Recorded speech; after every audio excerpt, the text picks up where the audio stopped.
yanında qaldı mənə. Gəl, mən orada gözləyəcəm. Dəli bu könül çalxalanır dərin dəniz boyunca. Üzüntülər hakim edib getmir heç nə yolunda.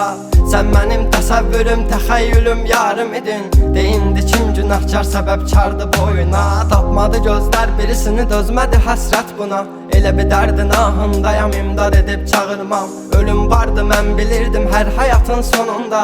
Çətin gəldi inan mənə, yoxluğunla yorulma. Görmədinmi sən, yoxsa gözüm mü bağlı? Hissini örtmüş buludum və sanki yağışlar yağır. Kimlərə mərhəm olmsan, niyə görə tək mənə ağrı?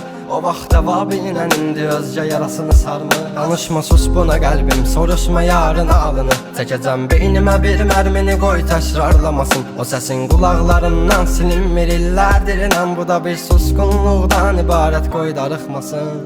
Dözməyəcəm, çəkəcəm silahı başıma bir mərmiyə. Ölməyəcəm yarın ha.